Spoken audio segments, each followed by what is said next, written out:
Hello everyone, I welcome you all to this amazing platform. I'm Bhumika Prajapati. So हमारी PYQ series चल रही है. Ancient history के previous year questions हम लोग डिस्कस कर रहे हैं, जिसमें हम ऑलरेडी फर्स्ट लेक्चर डिस्कस कर चुके हैं जो इंडस वैली सिविलाइजेशन पर था. ये हमारे सेकेंड सीरीज है, सेकेंड लेक्चर है, जिसमें हम वैदिक सिविलाइजेशन से रिलेटेड सारे इंपॉर्टेंट क्वेश्चंस जो कि SSC CGL एंड CHSL में पूछे गए हैं लास्ट ईयर्स में, उन्हें क्या करने वाले हैं, डिस्कस करने वाले हैं. क्लियर?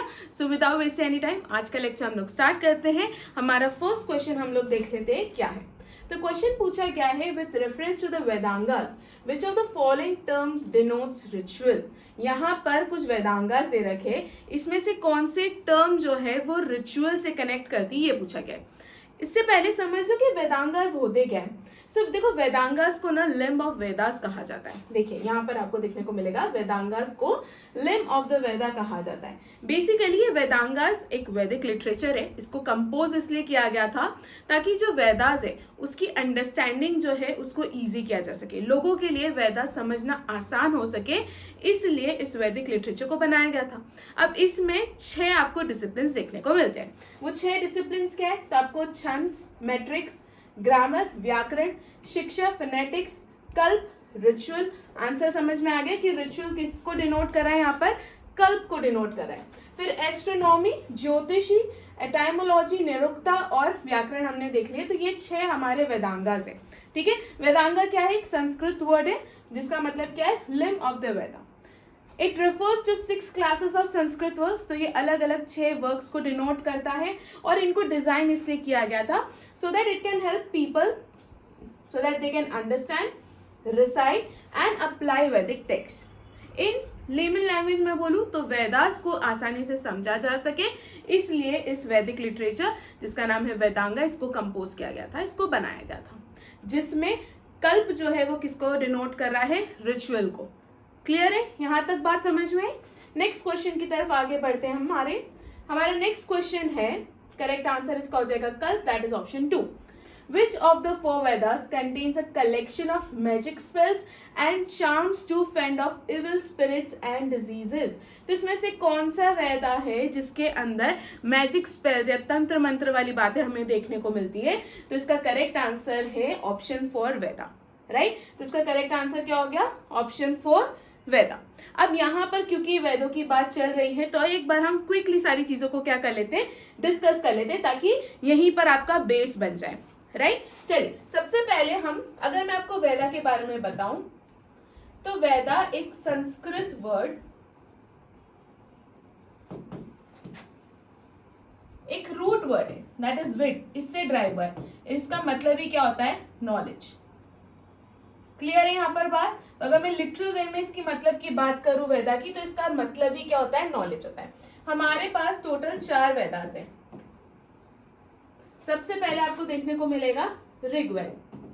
अगर मैं ऋग्वेद की बात करूं तो इसका मतलब होता है टू प्रेज नॉलेज. अगर लिटरल वर्ड में बोलूं ना, टू प्रेज नॉलेज, ये क्या हो गया? इसका लिटरल मतलब हो गया. राइट? ऋग्वेद का एक्चुअल में, ऋग्वेद में आपको क्या देखने को मिलता है? तो हमको ऋग्वेद में कलेक्शन देखने को मिलता है. किन चीजों का? हाइम्स का हमें कलेक्शन देखने को मिलता है. ऋग्वेद में कितने मंडल हैं? तो ऋग्वेद में 10 मंडल हैं. याद रखिएगा, यहाँ से क्वेश्चन बनते हैं.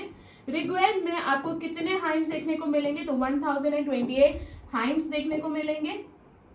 ठीक है, एंड वर्सेस कितनी है? तो 10,600 यहाँ पर आपको वर्सेस देखने को मिलेंगे.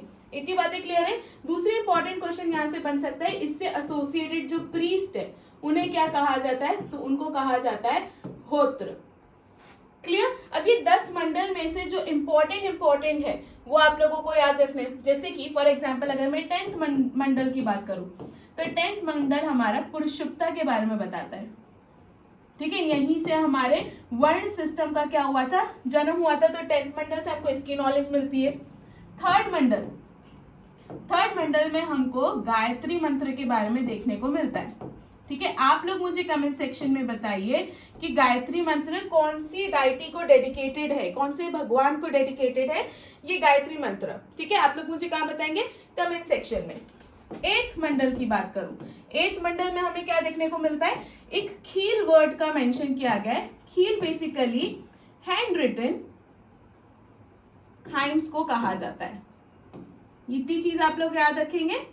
थर्ड हो गया, एथ हो गया, 10th हो गया, 7th मंडल देख लीजिए। 7th मंडल का क्या है, तो इसमें battle of 10 Kings, battle of 10 Kings के बारे में बताया गया है। इंपॉर्टेंट है, इस चीज को भी याद रखना, ठीक है। इसके बाद 9th मंडल, 9th मंडल में आपको सोमदेव के बारे में देखने को मिलेगा। तो ये 10 मंडल है, आप लोगों को याद रखने एग्जाम पॉइंट ऑफ व्यू से क्या है, इंपॉर्टेंट है। ये हो गया ऋग्वेद के बारे में। चलिए, ऋग्वेद समझ में आ गया। इसके बाद सामवेद, सामवेद की अगर मैं बात करूं, राइट, तो यहां पर ये क्या है, म्यूजिकल फॉर्म में हमको सारे हाइम्स देखने को मिलते हैं। तो ऋग्वेद में जितने भी हाइम्स है वो रिदमिक और म्यूजिकल फॉर्म में हमको सामवेद में देखने को मिलते हैं। इससे एसोसिएटेड अगर मैं प्रीस्ट की बात करूं तो वो है उद्गात्री। क्लियर, इतना आप लोग सामवेद से याद रखना। इसके बाद आ जाइए यजुर्वेद पे। यजुर्वेद में हमको क्या दिखते हैं, सारी प्रोसीजर्स देखने को मिलती है काहे की कि किस तरीके के सेक्रीफाइस, जो अलग अलग सेक्रीफाइसेस परफॉर्म किए जाते हैं वो किस वे में होंगे, इनकी क्या प्रोसीजर है, वो सब हमको यजुर्वेद में देखने को मिलती है। इससे एसोसिएटेड अगर मैं प्रीस्ट की बात करूं तो वो है अध्वर्यु। ठीक है, यहां तक समझ में आया। इसके बाद अथर्ववेद की बात करूं, ऑल्सो ये 2 पार्ट्स में डिवाइडेड है, कृष्ण यजुर्वेद एंड शुक्ल यजुर्वेद। कृष्ण यजुर्वेद की अगर मैं बात करूं तो ये अनऑर्गेनाइज्ड, यहां पर आपको अनऑर्गेनाइज्ड कलेक्शन देखने को मिलेगा चीजों का, ये कृष्ण यजुर्वेद है। और शुक्ल यजुर्वेद की बात करूं तो यहाँ पर जो कलेक्शन है वो प्रॉपर ऑर्गेनाइज वे में ढंग से जमा हुआ है, ठीक है, ऑर्गेनाइज है, वो है हमारा शुक्ल यजुर्वेद। अथर्ववेद की बात करूं मैं तो यहाँ पर हमको सारे मैजिकल स्पेल्स देखने को मिलती है, जो तंत्र मंत्र वाली जो सारी चीजें ना वो हमको यहाँ पर देखने को मिलती है, ठीक है। इसके बाद अथर्ववेद की मैं बात करूं तो इससे एसोसिएटेड जो प्रीस्ट है उनको अथर्व ऋषि कहा जाता है। क्लियर है यहां तक। तो ये चारों वेदा की कुछ इंपॉर्टेंट बातें हैं, पॉइंट्स है जो एग्जाम पॉइंट ऑफ व्यू से इंपॉर्टेंट है, आप लोगों को याद रखना है, राइट। चलिए, यहां तक बातें क्लियर है तो हम हमारे नेक्स्ट क्वेश्चन की तरफ आगे बढ़ते हैं। क्वेश्चन नंबर 3 हमसे पूछा जा रहा है, the Rigveda includes more than 1000 of hymns. Rigvedas को बोला ही कलेक्शन ऑफ हाइम्स जाता है, तो इसमें जो हाइम्स है उन्हें क्या कहा जाता है, क्वेश्चन ये पूछा गया है।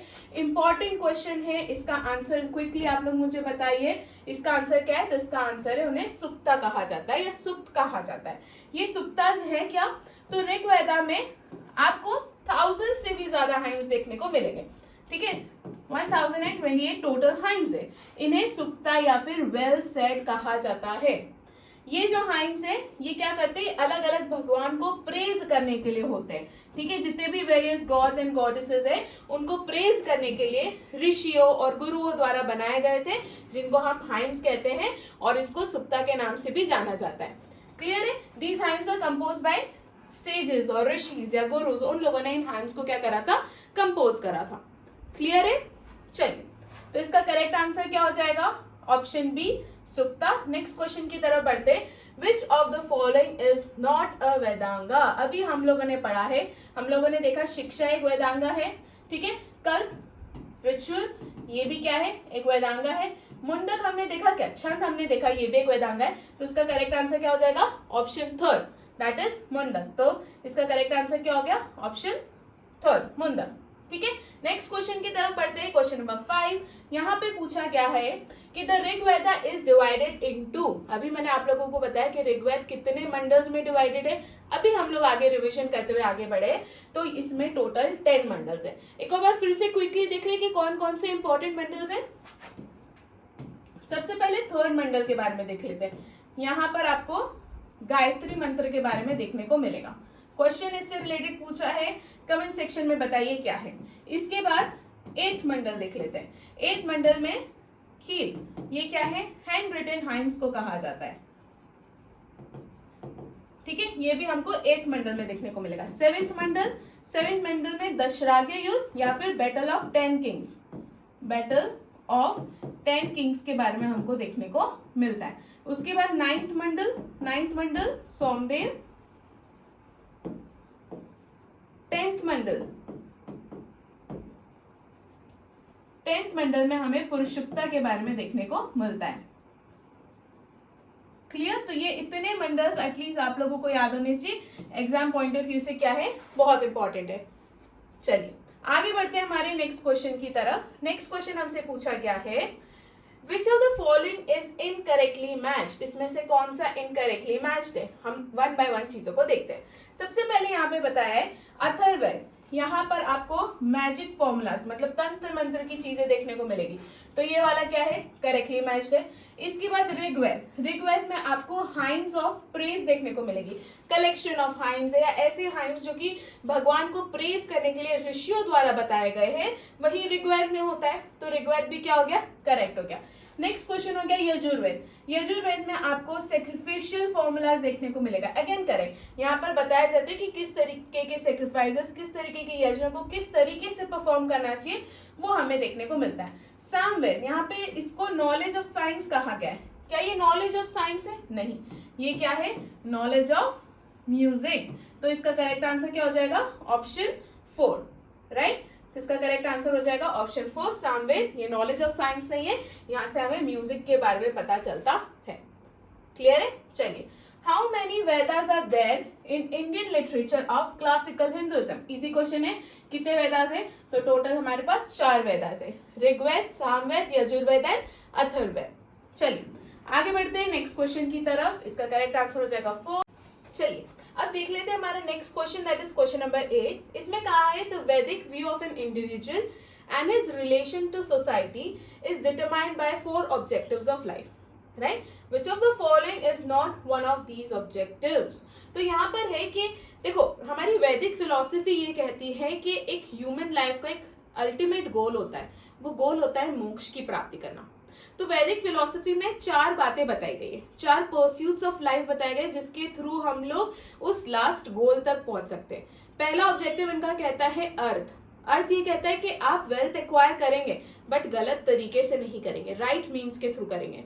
फिर है हमारा सेकंड धर्म हमारा होता है कि हमें सभी काम सही तरीके से करना है, हमें सभी राइट काम करने हैं, राइट। तीसरा होता है हमारा काम हमारा कहता है फुलफिलमेंट ऑफ नोबल डिजायर्स, और लास्ट होता है मोक्ष, उसी के लिए तो सारी चीजें कर रहे हैं, ये हमारा अल्टीमेट गोल होता है, फाइनल गोल होता है, विच इज लिबरेशन और द फाइनल गोल। हमें जीवन से मुक्ति मिलनी चाहिए, हमें मोक्ष की प्राप्ति होनी चाहिए। तो ये क्या है, हमारे 4 ऑब्जेक्टिव्स या परस्यूट्स ऑफ लाइफ है जिसे वैदिक फिलॉसफी में बताया गया है, राइट। तो इसमें पूछा गया है कि इसमें से कौन सा वो एक ऑब्जेक्टिव नहीं है।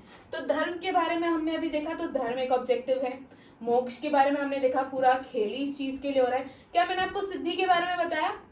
नहीं बताया ना। तो सिद्धि क्या है, एक ऑब्जेक्टिव नहीं है, ठीक है। अर्थ एक ऑब्जेक्टिव है, तो इसकी जगह कौन सा बच रहा है, तो यहाँ पर काम बच रहा है, तो उस चीज को आप लोग याद रखिएगा। क्लियर है? चलिए बढ़ते हैं, इसका करेक्ट आंसर हो जाएगा ऑप्शन 3 सिद्धि। नेक्स्ट क्वेश्चन की तरफ बढ़ते हैं। Which of the following is the earliest form of Veda, ठीक है। इसमें से कौन सा अर्लीस्ट फॉर्म है, तो इसका करेक्ट आंसर हो जाएगा ऋग्वेद को टेस्टामेंट ऑफ मैनकाइंड भी कहा जाता है, याद रखिएगा, ठीक है। ऋग्वेद में आपको हाइम्स का कलेक्शन देखने को मिलेगा, ये चीज भी याद रखिएगा, ठीक है। ऋग्वेद हमारी किस चीज को प्रेज करता है, तो ऋग्वेद हमारे नॉलेज को प्रेज करने का काम करता है, ठीक है। तो ये बेसिकली ऐसे हाइम्स है जो कि हमारे भगवान को, गॉड्स एंड गॉडेसेस को प्रेज करते हैं। उस तरीके के हाइम्स को कंपोज करा था किसने, हमारे गुरुओं ने, हमारे ऋषियों ने, सेजेस ने उनको कंपोज करा था, ठीक है। तो ये क्या है, अर्लीस्ट फॉर्म ऑफ वेद है, इसे टेस्टामेंट ऑफ मैनकाइंड के नाम से भी जाना जाता है। क्लियर है? चलिए आगे बढ़ते हैं नेक्स्ट क्वेश्चन की तरफ। करेक्ट आंसर हो जाएगा इसका ऑप्शन 4 ऋग्वेद। नेक्स्ट क्वेश्चन है विच of the following Vedas dealt with music. तो म्यूजिक के साथ हमारा सिर्फ एक वेद जुड़ा हुआ है, that is Samaveda, right. Also remember Samaveda जो है ये 2 पार्ट्स में डिवाइडेड है, एक जिसे गान कहा जाता है और दूसरा जिसे अर्चिका कहा जाता है। सामवेद का वो पार्ट जो मेलोडीज या सॉन्ग या रिदम के फॉर्म में बना हुआ है वो गान के अंदर आएगा, और सामवेद के जो भी हाइम्स है वो सब किसके अंडर आते हैं, अर्चिका के अंडर आते हैं। तो ये दो डिविजन्स है सामवेद के, इसे भी आप लोग याद रखिएगा important exam point of view से। चलिए, तो इसका करेक्ट आंसर क्या हो जाएगा, Samaveda, that is option 1।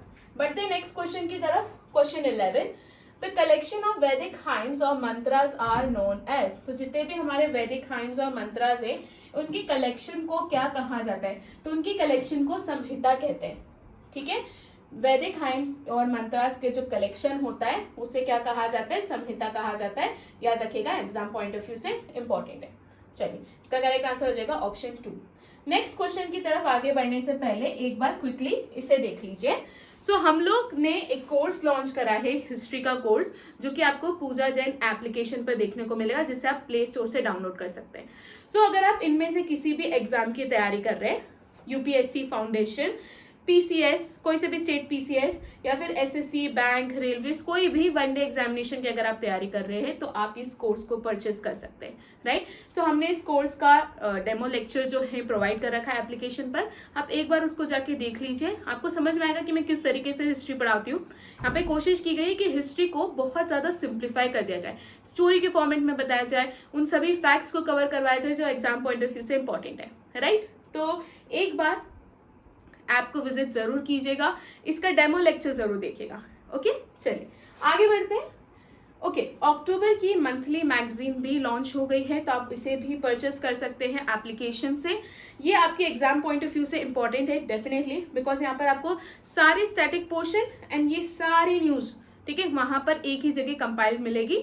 Exam point of view से डेफिनेटली ये भी इंपॉर्टेंट है, और हमारी अभी एग्जाम्स लाइंड अप भी है, सो मेक श्योर उसे भी एक बार विजिट कर लीजिएगा। फिर हमने एक PYQ ई बुक बना रखी है जो कि SSC जनरल अवेयरनेस की है।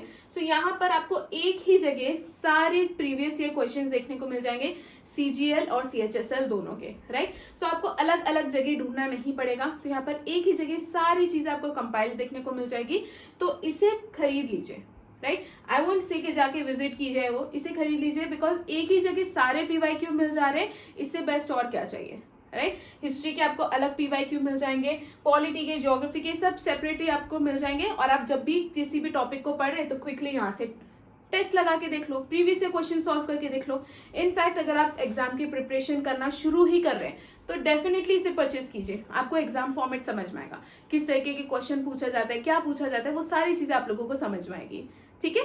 चलिए, सो आप लोग कहाँ से डाउनलोड कर सकते हैं, तो आपको Pooja Jain classes app Play Store पे मिलेगी, वहां से आप इसे परचेस कर सकते हैं, राइट। चलिए आगे बढ़ते हैं हमारे नेक्स्ट क्वेश्चन की तरफ। हमारा नेक्स्ट क्वेश्चन है, एज पर द ऋग वैदिक और अर्ली वैदिक period, who among the following was the river goddess. यहाँ पे पूछा गया है कि ऋग्वैदिक या अर्ली वैदिक पीरियड के अकॉर्डिंग हमारी रिवर गॉडेस कौन थी। तो हमारी जो रिवर गॉडेस थी वो थी सिंधु, इंडस रिवर, राइट। तो इसका करेक्ट आंसर क्या हो जाएगा, ऑप्शन बी, सिंधु। चलिए next question, in the Rigvedic period Aranyani is the goddess of. ठीक है, जैसे कि अगर आपने वैदिक लिटरेचर पढ़े होंगे तो आपने अरण्यक पढ़ा होगा। अरण्यक जो कि फॉरेस्ट में जो स्टूडेंट्स रहते हैं उन लोगों के लिए कंपोज किया गया था, तो वहां से कनेक्ट कीजिए अरण्यक या आर्यानी, तो ये कौन सी गॉडेस होगी, तो ये हमारी फॉरेस्ट गॉडेस है, राइट। तो ऋग्वैदिक पीरियड में आर्यानी कौन सी गॉडेस है, फॉरेस्ट गॉडेस है, ये याद रखना है, मैंने सिर्फ कनेक्शन करवाने की आपको कोशिश की है। So Aranyani is the goddess of forest Rigvedic period की। इंद्रदेव की अगर मैं बात करूं, दूसरे हम वैदिक गॉड्स के बारे में बात कर लेते हैं, तो इंद्रदेव को रेन ऑफ गॉड भी कहा गया है। ऑल्सो रिमेंबर, इंद्रदेव को पुरंदर के नाम से भी जाना जाता है, पुरंदर, ठीक है, दैट इज जो फोर्ट्स को डिस्ट्रॉय करते हैं, ठीक है, डिस्ट्रॉयर ऑफ फोर्ट्स, ये भी चीज आप लोग याद रखना, this is P not R, ठीक है। तो इंद्रदेव जिन्हें रेन गॉड भी कहा जाता है, इनको पुरंदर के नाम से भी जाना गया है, which means destroyer of forts. Savitri की बात करें, she is God of light. Aditi की बात करें तो goddess of eternity.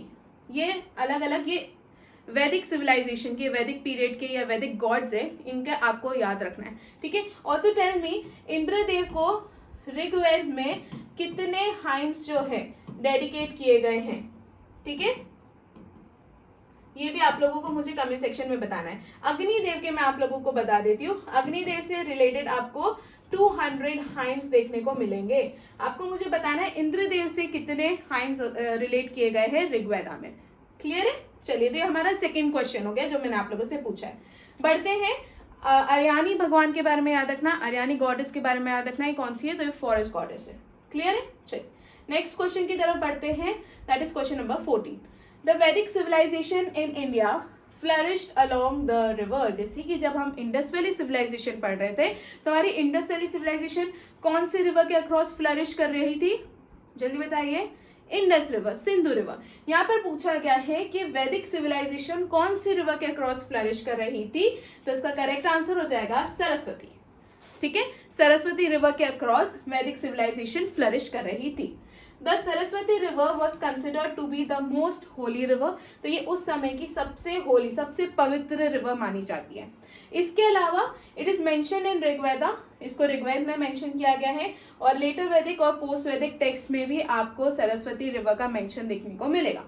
The Rigveda mentions the Saraswati river as between the Yamuna to east and Sutlej to west. तो इन दो रिवर्स के बीच में इसको बताया गया है।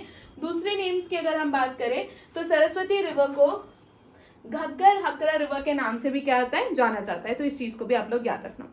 तो क्वेश्चन इस तरीके से भी पूछा जा सकता है कि वैदिक सिविलाइजेशन में सबसे प्योरेस्ट रिवर कौन से रिवर को कहा गया है, तो वो सरस्वती रिवर को कहा गया है। क्लियर है? चलिए नेक्स्ट क्वेश्चन की तरफ आगे बढ़ते हैं, that is question number 15। The Vedic Aryans lived in the area called Sapta Sindhu. तो जब वैदिक आर्यंस आए थे तो वो सप्त सिंधु नाम की एक जगह पे रहते थे। यहाँ पे पूछा है सप्त सिंधु का मतलब होता था एक ऐसा एरिया, एक ऐसी जगह जो 7 रिवर्स से सराउंडेड है। राइट, मैं भी बताऊंगी वो 7 रिवर्स कौन कौन सी है। यहाँ पे पूछा है one of the reverse among the 7, उसको झेलम कहा गया है। तो what was it's ancient name. तो झेलम रिवर का पुराना नाम क्या था, यहाँ पर ये पूछा गया है। सबसे पहले हम क्विकली देख लेते हैं कि सप्त सिंधु 7 रिवर्स से मिलके बनती है। वो 7 रिवर्स कौन सी है? इंडस, सिंधु रिवर, झेलम, रावी, ब्यास, चेनाब, सतलुज और सरस्वती। ठीक है, क्वेश्चन हमसे पूछा गया है कि झेलम का एंशिएंट नेम क्या है। तो झेलम का एंशिएंट नेम है वितास्ता। झेलम का एंशिएंट नेम क्या है? वितास्ता। अब यहाँ पर दूसरे हम देख लेते हैं, जैसे कि अस्किनी। तो अस्किनी जो है चेनाब रिवर को कहा जाता था। ठीक है, पारुष्णी रावी रिवर को कहा जाता है, विपाश बीज रिवर। ठीक है, ये रिवर्स है, ये उनके एंशिएंट नेम है, आप लोग याद रखिएगा। और वितास्ता ये झेलम रिवर का एंशिएंट नेम है।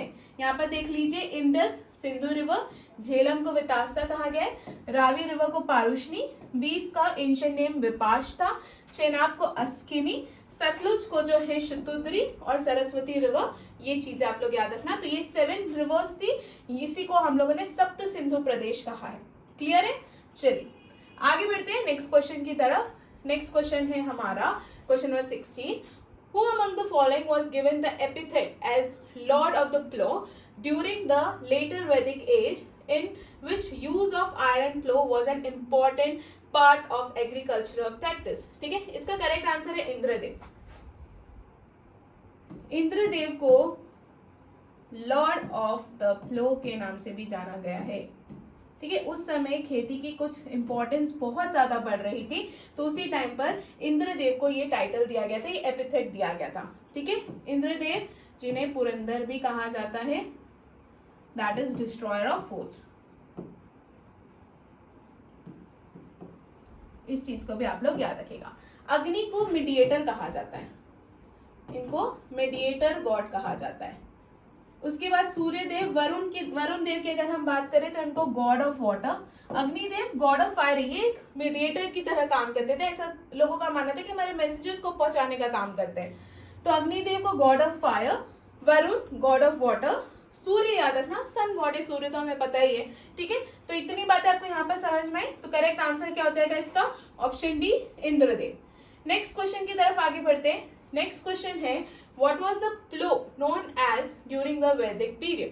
तो वैदिक पीरियड में प्लो को किस नाम से जाना जाता है? तो प्लो को सिरा के नाम से जाना गया है। ठीक है, दूसरी चीज जो फरो होता है उसे सीता के नाम से जाना गया है। तो वैदिक पीरियड में जो प्लो है उसे सीरा, और जो हमारा फरो होता है उसे सीता के नाम से जाना गया है। तो ये चीज भी आप लोग याद रखिएगा। अथर्ववेद में हमें सारे इकोनॉमिक इश्यूज देखने को मिले थे और इसमें बहुत सारे प्रेयर्स के बारे में बताया गया है जिसके थ्रू हम इकोनॉमिक प्रोस्पेरिटी ला सकते हैं फार्मर्स के लिए, ठीक है, शेपर्ड्स के लिए, मर्चेंट्स के लिए, और मतलब अलग अलग प्रेयर्स थी जिसके थ्रू इकोनॉमिक प्रोस्पेरिटी लाई जा सकती थी। तो Atharvaveda describe prayers for ploughing, sowing, rain, cattles को किस तरीके से बढ़ाया जा सकता है, वेल्थ, एक्सॉर्सिज्म के बारे में भी है, against beast, wild animals, robbers. तो ये सारी चीजों की हमको इन्फॉर्मेशन कहाँ से मिलती है? अथर्ववेद से।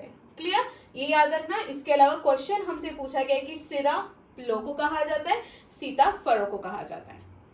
चलिए नेक्स्ट क्वेश्चन की तरफ आगे बढ़ते हैं। When was the first European to designate Aryan as a race? Question is, who was the first European?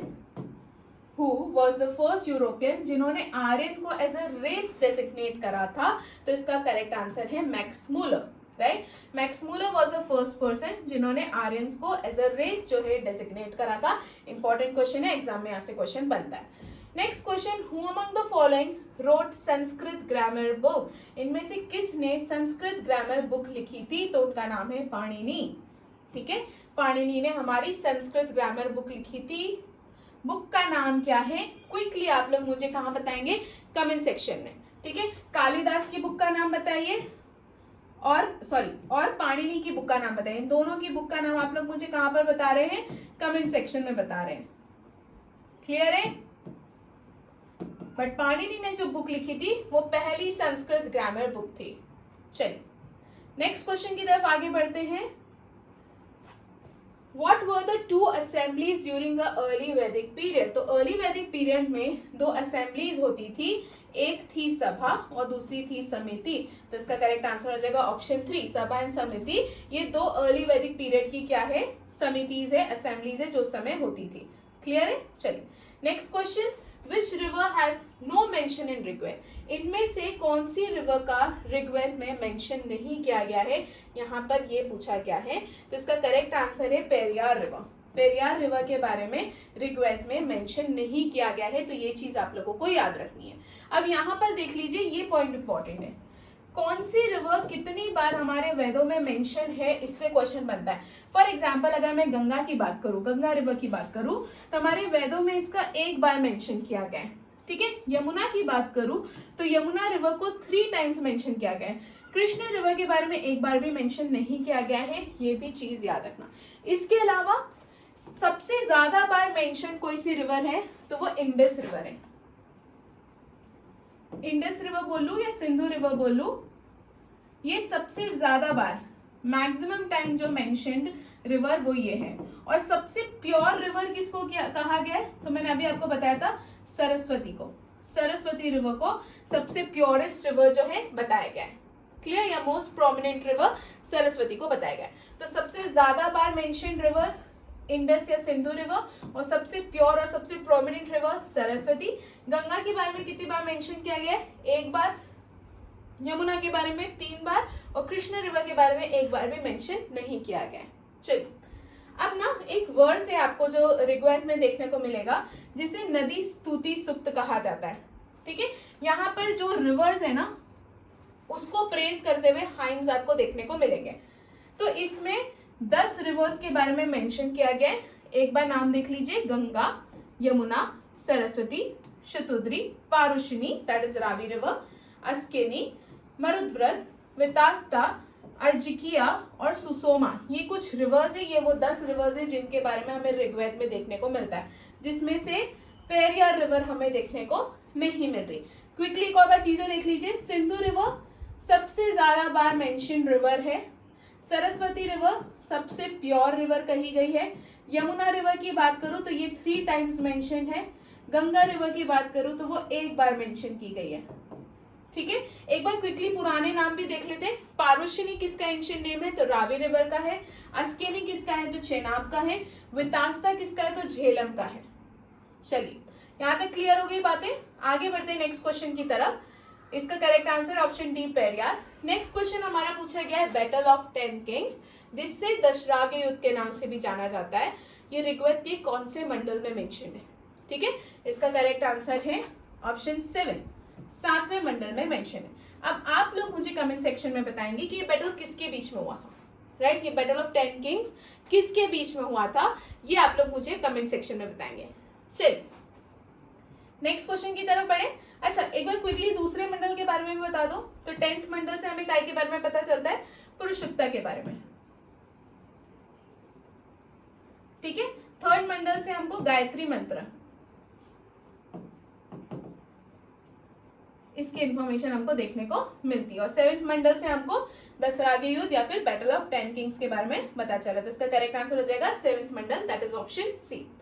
The term dasyu hatya, इसको ऋग्वेद में बार बार यूज किया गया है। ये दास्यु हत्या है क्या आखिर? तो देखो नाम से समझ में आ जाता है, दास्यु हत्या मतलब किसी की हत्या की जा रही होगी। तो किसकी की जा रही है? दास्यु की जा रही है। तो स्लॉटर ऑफ दास्यूस क्या हो जाएगा? इसका करेक्ट आंसर हो जाएगा। तो ऋग्वेदा में दास्यु हत्या वर्ड बहुत बार यूज किया गया है। दास्यु हत्या का मतलब होता है स्लॉटर ऑफ दास्यूस, राइट? दास्यूस जो है ये ओरिजिनल इनहैबिटेंट्स थे। देखिए जब आप लोग मुझसे वैदिक सिविलाइजेशन पढ़ेंगे तब मैं आप लोगों को ये सारी चीजें बताऊंगी कि दास्यूस क्या थे, ठीक है, ये ओरिजिनल इनहैबिटेंट क्या है, दास्यु हत्या क्यों की जा रही थी, ये सारी चीजें आप लोगों को हमारे थ्योरी वाले लेक्चर में देखने को मिलेगी, राइट? चलिए आगे बढ़ते नेक्स्ट क्वेश्चन की तरफ। नेक्स्ट क्वेश्चन है हमारा, what was the ancient name of Chenab river? Chenab river का एंशिएंट नेम क्या है? अभी मैंने आप लोगों को बताया है चेनाब रिवर का एंशिएंट नेम है अस्किनी, ठीक है। पारुशनी किसका है? तो पारुशनी रावी रिवर का नाम है। वेतास्ता किसका है? झेलम का नाम है। शुतुद्री किसका नाम है? ये सतलज रिवर का नाम है। इतनी चीजें आप लोगों को याद रखनी है। चलिए यहाँ पे बातें समझ में आई, करेक्ट आंसर हो जाएगा हमारा अस्किनी, ऑप्शन ए। क्विकली यहाँ पर देख लीजिए, यहाँ से क्वेश्चंस एग्जाम में बनते हैं। Askini Chenab river, Parushni Ravi river, Vetasta Jhelum, Shutudri Sutlej river, Vipasha Beas river, Kubha जो है हमारी काबुल रिवर का नाम है, और चर्मावती चंबल रिवर का एंशिएंट नेम है। तो यहाँ पर एंशिएंट नेम और करेंटली इनको किस नाम से जाना जाता है वो सारी चीजें आपको देखने को मिलेगी, ठीक है। आगे बढ़े नेक्स्ट क्वेश्चन की तरफ। नेक्स्ट क्वेश्चन है, which river is considered purest river in Rigveda? अभी मैंने आप लोगों को बताया सरस्वती रिवर जो है इसे प्योरेस्ट रिवर कंसिडर किया गया है, राइट? यमुना कितनी बार मेंशन है वेदास में? 3 टाइम। गंगा कितनी बार मेंशन है? 1 बार। सबसे ज्यादा बार मेंशन्ड रिवर कौन सी है? तो वो है इंडस रिवर या फिर सिंधु रिवर। क्लियर है यहाँ पे बातें? ओके, तो इसका करेक्ट आंसर क्या हो जाएगा? Option A Saraswati. Next question है, what is the term use for search for cow, या गायों के लिए लड़ना? तो ऋग्वेद में गायों को खोजना और गायों के लिए लड़ना, इसके लिए कौन सा वर्ड यहाँ पर यूज किया गया है? तो इसके लिए ऑप्शन 1 हो जाएगा गविष्टि, इसका करेक्ट आंसर है। तो इसका करेक्ट आंसर क्या हो गया? गविष्टि। क्लियर है? चलिए आगे बढ़ते। इसमें दूसरे टर्म्स का क्या मतलब है उसे भी देख लो। जैसे कि गविष्टि हमारा क्या हो गया? सर्च फॉर काउ, गायों की खोज करना या गायों के लिए लड़ना, ठीक है। गौपति की बात करें, ये प्रोटेक्टर्स है किसके? काउ के। गोधुली की बात करें तो टाइम को मेजर करना गोधुली का मतलब होता है। गोमत मतलब एक वेल्दी मैन जिसके पास बहुत सारी कैटल्स है, उसके लिए गोमत वर्ड यूज करा है।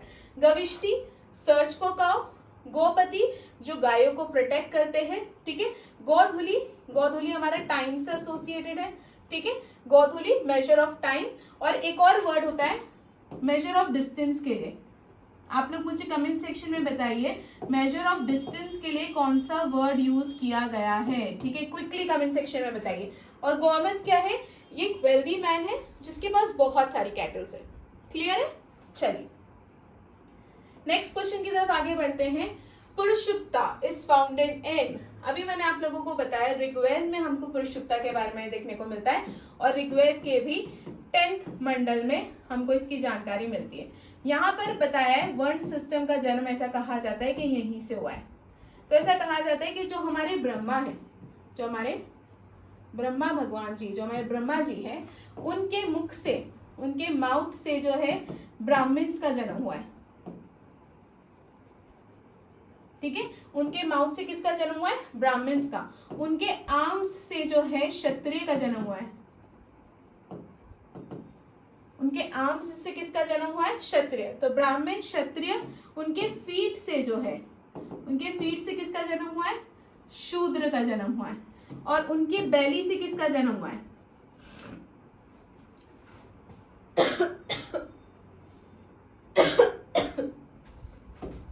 उनके बैली से जन्म हुआ है वैश्य क्लास का। तो ये अलग क्लासेस, ये हमारे 4 वर्ण थे। तो इन चारों वर्णों का जन्म कहाँ से हुआ है? तो वो हमारे जो ब्रह्मा भगवान है, जो ब्रह्मा जी है, उनके मुख से, आर्म से, फीट से, बैली से जन्म हुआ है ये 4 वर्णों का, राइट। और इसी को हम पुरुषुक्ता कहते हैं, जो ऋग्वेद के 10वें मंडल में आपको देखने को मिलेगा, ठीक है। सॉरी, चलिए आगे बढ़ते हैं हमारे नेक्स्ट क्वेश्चन की तरफ। तो इसका करेक्ट आंसर हो जाएगा ऋग्वेद। यहाँ पर आपको देखने को मिलेगा, देखिए, जो हमारे ब्रह्मा जी हैं, उनके मुख से जन्म हुआ है ब्राह्मण का, उनके आर्म से जन्म हुआ है क्षत्रिय क्लास का, उनके बेली से जन्म हुआ है वैश्य क्लास का, और उनके फीट से जन्म हुआ है शूद्र क्लास का, ठीक है। तो ये चीजों की इंफॉर्मेशन हमें पुरुषुक्ता से मिलती है, जो कि ऋग्वेद के 10वें मंडल में मेंशन है। Next question, the god who is most prominent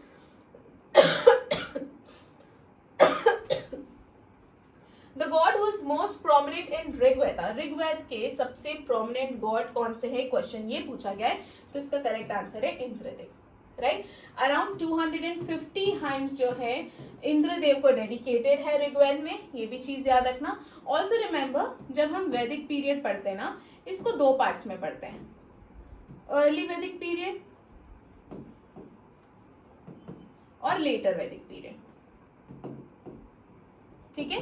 तो अर्ली वैदिक पीरियड में सबसे ज्यादा पूजे जाने वाले जो भगवान थे वो थे इंद्रदेव, और इंद्रदेव की जगह जो है, Indradev was replaced in later Vedic period by Prajapati. तो ये भी चीज याद रखना, अगर आपसे पूछा जाए कि अर्ली वैदिक पीरियड के सबसे प्रोमिनेंट गॉड कौन है, तो वो इंद्रदेव हो जाएंगे। अगर आपसे पूछा जाए लेटर वैदिक पीरियड के सबसे प्रोमिनेंट गॉड कौन है, तो वो प्रजापति हो जाएंगे, ठीक है। चलिए नेक्स्ट क्वेश्चन की तरफ आगे बढ़ते हैं हम लोग। नेक्स्ट क्वेश्चन है द नेम अघन्य, इसको बहुत बार वेदों में मेंशन किया गया है, ऋग्वेद में मेंशन किया गया है। ये अघन्य वर्ड किसके लिए यूज किया गया है? तो ये गायों के लिए यूज किया गया है, ये काउस के लिए यूज किया गया वर्ड है अघन्य, ठीक है। वेरी इंपॉर्टेंट क्वेश्चन, यहाँ से एग्जाम में क्वेश्चन बन सकता है, क्लियर। चलिए नेक्स्ट क्वेश्चन की तरफ आगे बढ़ते हैं। नेक्स्ट क्वेश्चन है what was the term use for people who did not belong to Vedic tribes और आर्यंस। तो वो लोग जो वैदिक ट्राइब्स या आर्यंस को बिलोंग नहीं करते थे, उनको क्या कहा जाता था? दासा, ठीक है। उनको उस वर्ण को क्या कहा जाता था? दासा वर्ण कहा जाता था। इस चीज को भी आप लोग याद रखेगा। तो इसका करेक्ट आंसर हो जाएगा option 2। The Rigvedic god Varun was, तो वरुण जो है वो कौन से गॉड को रिप्रेजेंट करते हैं? वो कौन से गॉड थे? तो ये कॉस्मिक ऑर्डर के गार्जियन थे। तो गार्जियन ऑफ कॉस्मिक ऑर्डर हमारे क्या थे? वरुण देव, क्लियर है। इस चीज को भी याद रखना। इंद्रदेव क्या है हमारे, बताओ एक बार। इंद्रदेव क्या है हमारे? पुरंदर, ठीक है। रेन गॉड इनको कहा गया है। Agnidev fire god, Suryadev sun god. इसके अलावा शूद्रों के भी एक भगवान थे, वो भगवान का क्या नाम था? कमेंट सेक्शन में बताइए। ये क्वेश्चन जो है, शूद्र के भी एक भगवान थे, इसका जवाब मैं आपको नेक्स्ट क्लास जब हम स्टार्ट करेंगे तब जरूर दूंगी। बट अभी आप लोग मुझे कमेंट सेक्शन में बताइए कि वो गॉड कौन से थे। मैं चेक करूंगी कमेंट सेक्शन में, इस चीज का जवाब मुझे चाहिए, क्लियर है। चलिए आगे बढ़ते हैं हम लोग नेक्स्ट क्वेश्चन की तरफ। नेक्स्ट क्वेश्चन है the literal meaning of word Arya. Arya का लिटरल मतलब है सुपीरियर और नोबल। इसका करेक्ट आंसर हो जाएगा ऑप्शन 1, दैट इज सुपीरियर और noble. Next question, the Rigvedic word Pani, it belongs to, या फिर इसको पानी भी कहा जाता है, it belongs to which class? तो ये बेसिकली ट्रेडर्स क्लास को बिलोंग कहा जाता है। ये क्वेश्चन MPPSC में पूछा गया था, ठीक है, और एक और किसी वनडे एग्जाम में पूछा गया था। तो ये इंपॉर्टेंट क्वेश्चन है, हो सकता है कि SSC इस बार पूछ ले, राइट। तो चलिए, ये कौन सी क्लास को बिलोंग करते हैं? तो ये ट्रेडर्स क्लास को बिलोंग करते हैं। इस चीज को आप लोग याद रखिएगा। नेक्स्ट क्वेश्चन की तरफ बढ़ते हैं। What is the meaning of word godhuli and gavyuti? अभी मैंने आप लोगों को गोधूली मतलब बता दिया। गोधूली मतलब अभी मैंने बताया था, गोधूली क्या है? जो कि टाइम को मेजर करता है, ठीक है। अब आपसे मैंने पूछा था कि जो चीज डिस्टेंस को मेजर करती है उसे क्या कहा जाता है, तो उसे कहा जाता है गवयुति। तो godhuli measurement of time, and measurement of time किसको, मेजरमेंट ऑफ डिस्टेंस किसको कहा गया, गवयुति। तो ये हो गया हमारा गोधुली।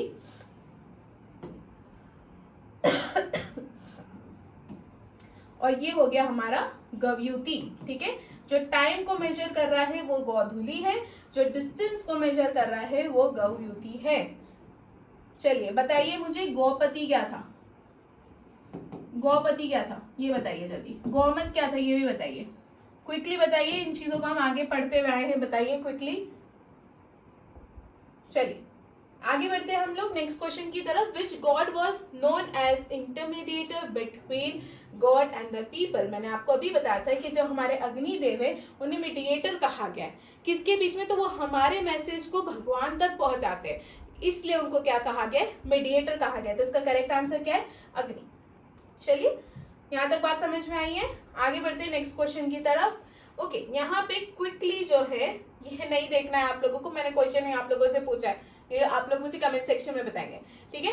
एक बार हम लोग देख लेते हैं सारे इंपॉर्टेंट फैक्ट सभी भगवान के बारे में, जितने भी गॉड्स हैं उनके बारे में इंपॉर्टेंट फैक्ट देख लेते हैं। इंद्रदेव की अगर मैं बात करूं, पुरंदर कहा जाता है, डिस्ट्रॉयर ऑफ फोर्ट्स, इनको रेन गॉड के नाम से भी जाना जाता है। कितने हाइम्स डेडिकेटेड है, तो 250 हाइम्स डेडिकेटेड है। अग्निदेव की, इन्हें मीडिएटर कहा जाता है ह्यूमंस एंड भगवान के बीच में, ये क्या है, फायर गॉड है। इसके बाद रुद्रदेव की बात करूं तो इनको गॉड ऑफ एनिमल्स भी कहा गया है। ये वाला, इसका जवाब आप लोग मुझे कमेंट सेक्शन में देंगे, ठीक है। इसके बाद सावित्री की बात करूं तो Savitri is God of light, right. Savitri क्या है, हमारी गॉड ऑफ लाइट है। और ये वाला, ये दो जवाब आप मुझे देंगे। मैंने आपसे क्वेश्चन ये वाला पूछा है कि शूद्रों के भगवान कौन से हैं, और यहाँ पर आपको बताना है कि सबसे ओल्डेस्ट, ठीक है, सबसे एंशिएंट गॉड किसको माना गया है, ठीक है, ये जिनको फादर ऑफ वर्ल्ड भी कहा जाता है। चलो इसका जवाब मैं बता देती हूँ, ये है दाउस, ठीक है। ये क्या है, तो ये दाउस, इन भगवान का नाम क्या है, दाउस है। इसका जवाब आप लोग मुझे देंगे कमेंट सेक्शन में।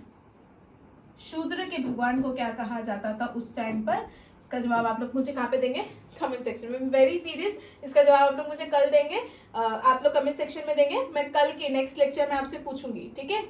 चलिए नेक्स्ट क्वेश्चन की तरफ आगे बढ़ते हैं। नेक्स्ट क्वेश्चन है हमारा, how many hymns are dedicated to Agnidev. तो अभी मैंने आप लोगों को बता दिया, इंद्रदेव को डेडिकेटेड है 250 हाइम्स और अग्निदेव को डेडिकेटेड है 200 हाइम्स। क्लियर है। चलिए नेक्स्ट क्वेश्चन, एडिशनल इन्फॉर्मेशन देख लीजिए, 250 हाइम्स, ये तो मैं आप लोगों को ऑलरेडी बता चुकी हूँ। नेक्स्ट क्वेश्चन है, फेमस गायत्री मंत्र किसने कंपोज करा था, तो ये कंपोज करा था विश्वामित्र ने। तो इसका करेक्ट आंसर हो जाएगा ऑप्शन 3। कौन से मंडल में इसके बारे में मेंशन है, 3rd मंडल में आपको इसके बारे में देखने को मिलेगा। नेक्स्ट क्वेश्चन की तरफ बढ़ते हैं, the sage who is said to have Aryanised South India was, very important. एक सेज है, ऐसा माना जाता है कि उन्होंने साउथ इंडिया को आर्यनाइज करा था। उन सेज का नाम है ऋषि अगस्त्य, ठीक है। बहुत इंपॉर्टेंट क्वेश्चन है, याद रखना। तो इन्होंने ये साउथ इंडिया गए थे और वहां पर उन्होंने वैदिक कल्चर को काफी ज्यादा फैलाया था। तो इसलिए कहा जाता है कि इन्होंने साउथ इंडिया को आर्यनाइज करा था। इनका नाम क्या है, सेज अगस्त्य, ठीक है, या ऋषि अगस्त्य के नाम से आप लोग इनको जान सकते हैं। तो the south Indian Yadavs are believe to be the first community, जिनको सबसे पहले आर्यनाइज किया गया था। वो कौन सी कम्युनिटी थी, तो वो यादव कम्युनिटी थी। Sage Agastya is considered as father of traditional medicine, इस चीज को भी याद रखना। और ये विंध्य माउंटेन क्रॉस करके साउथ इंडिया तक पहुंचे थे, जहां पर उन्होंने वैदिक कल्चर को प्रोपोगेट करा था, फैलाया था। दैट्स वाई इनको कहा जाता है कि इन्होंने साउथ इंडिया को क्या करा था, आर्यनाइज करा था। क्लियर है। चलिए नेक्स्ट क्वेश्चन की तरफ बढ़ते हैं, which Veda is known as first testament of mankind. अभी स्टार्टिंग में बता दी थी, इसका करेक्ट आंसर है option 1, that is Rigveda. Next question, which of the following is the Upanishad of Rigveda. इसमें से कौन सा ऋग्वेद का उपनिषद है, तो इसका करेक्ट आंसर हो जाएगा ऐत्रेय उपनिषद। ऐत्रेय उपनिषद क्या है, ऋग्वेद का एक उपनिषद है, ठीक है। चलिए तैत्रीय उपनिषद किसको बिलोंग करता है, कौन से वेद से है, बताइए आप लोग ये मुझे कमेंट सेक्शन में। इसका करेक्ट आंसर हो जाएगा ऐत्रेय उपनिषद। The grains were collectively called in the Vedic economy, तो वैदिक इकोनॉमी में ग्रेन्स को कलेक्टिवली क्या कहा जाता था, तो उसको यव और भुक्ति के नाम से जाना गया है, ठीक है। वैदिक सिविलाइजेशन में ग्रेन्स को यव और भुक्ति के नाम से जाना गया, तो इसका करेक्ट आंसर हो जाएगा 4, बोथ 1 एंड बी। ठीक है, तो करेक्ट आंसर क्या है, both 1 and B. Next question, the battle of 10 kings, ये कौन सी रिवर की बैंक पे लड़ा गया था, तो ये पारुशनी रिवर बैंक पे लड़ा गया था, इसका करेक्ट आंसर हो जाएगा ऑप्शन 4। और बैटल ऑफ 10 किंग्स 7th मंडल में इसके बारे में बताया गया है। मैंने आप लोगों से इससे रिलेटेड क्वेश्चन पूछा है कि ये किन के बीच लड़ा गया था, ये युद्ध कौन सी 2 दलों के बीच में हुआ था, ये आप लोग मुझे कमेंट सेक्शन में बताएंगे। ओके, हाउ मेनी टाइम्स गण इज मेंशन्ड इन ऋग्वेद, तो ऋग्वेद में गण कितनी बार मेंशन किया गया है, तो गण 46 टाइम्स जो है मेंशन किया गया है।